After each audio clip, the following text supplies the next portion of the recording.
Okay, today I'm going to do a basic video for people who are new to Airsoft, just tell them the basics of what the guns are and what happens. Okay, now as you know, Airsoft is a tactical game like paintball, but instead of paintballs you use little plastic pellets like these. These are 0.2 gram BBs from Aftermath, but really cheap. Don't buy them unless you buy Springers. But they are high polished 6mm or 5.98 is the tightest they get. Range anywhere from 0.12 to 0.43 gram BBs. The higher the BB, the more velocity it has, but the slower it goes in your rifle or gun. Okay, now there are 4 different types of guns for Airsoft. First off, you have the cheap Springers that you can buy at Academy, like this one. They're cheap, good for a first-person gun, but for a regular game, you're not going to want to carry it. It's cheap plastic. It's hard to pull back. I've taken off the spring in this one just because it's a movie gun. But it's not really made well, have low FPS, and aren't very tactical. Okay. The second type of gun is the gas gun.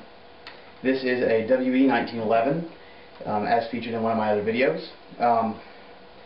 The gas guns are going to be higher quality depending on who you buy from. This gun here is, as I've mentioned before, full metal.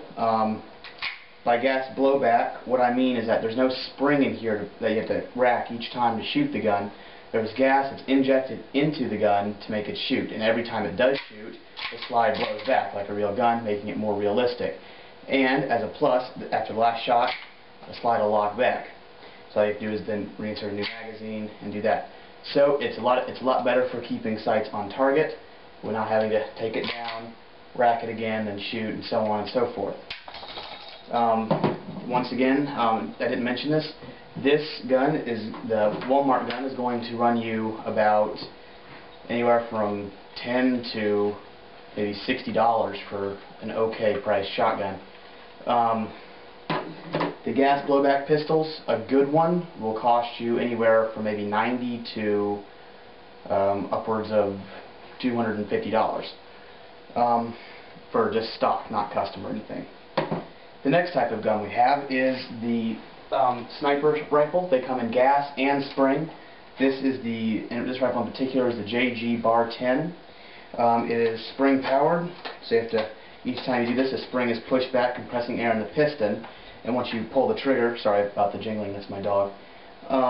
Every time when you press the trigger, the piston shoots forward, pressing the air through an air nozzle, forcing the BB through a barrel, which then shoots the gun. This is just an add-on suppressor that I made. So, as you see, all my guns have orange tool. All my guns that I use have orange tips on them because it is U.S. law. Real quick note, this one, that's just something that you should know, so take it off at your own risk. I don't recommend it, but if you do play only at fields and you transport your gun safely and you know what you're doing, you can take it off if you want to. Not recommending it though. This one actually broke off. I did not purposely break it off. My friend gave it back to me and it had broken off. So, just going to say that. Now, Airsoft being tactical as it is, the good guns are 1-to-1 skill replicas of the actual gun. This gun is about the same weight, feel, it's the same length, same everything, same grip pattern, same trigger, same all this stuff as the real gun, but it's Airsoft to make it be as tactical as possible. This is based off of a Remington M700 rifle, not an M24, or also would have the M24 stock on it. Scope, another thing, Airsoft guns are meant to be modded like this. For instance, custom suppressor, you have the scope, rings, I mean, they have rails. A plus from Airsoft over paintball is the fact that you don't have to carry around a CO2 tank, which is very cumbersome in Airsoft, and not that you need one unless you're running an HPA, which is beyond the scope of this. But just a quick thing, scopes and all this stuff you have to buy extra.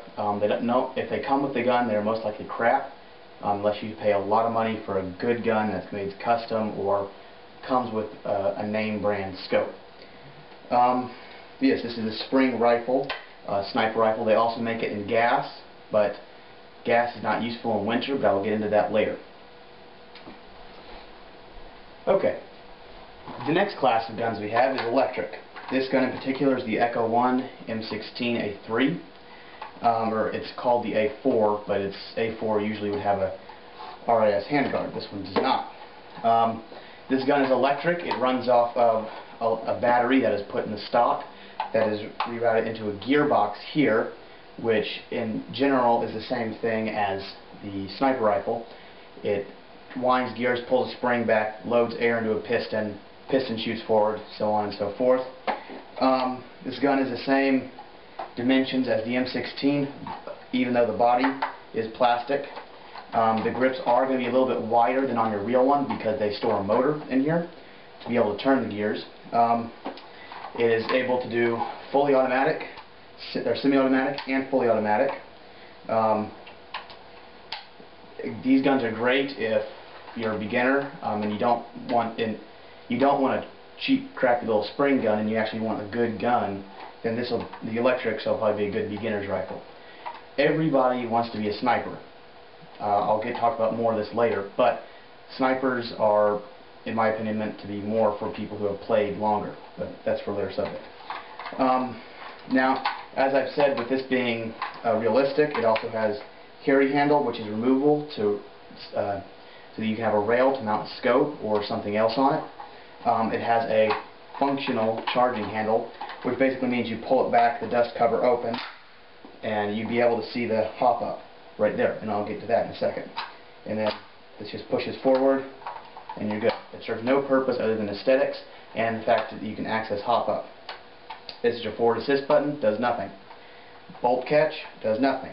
It does on some higher end guns, but this is not a very high end gun. And this gun will range in price from a good electric gun anywhere from maybe I'd say $125 for beginners, and this is just stock. These are not customized, just bone stock, and they can get, without spending $1,500 on a Sistema, you might be able to get away with maybe a $600 rifle. That's probably the most expensive for an electric that I can think of, and that's probably Celsius and brands like that.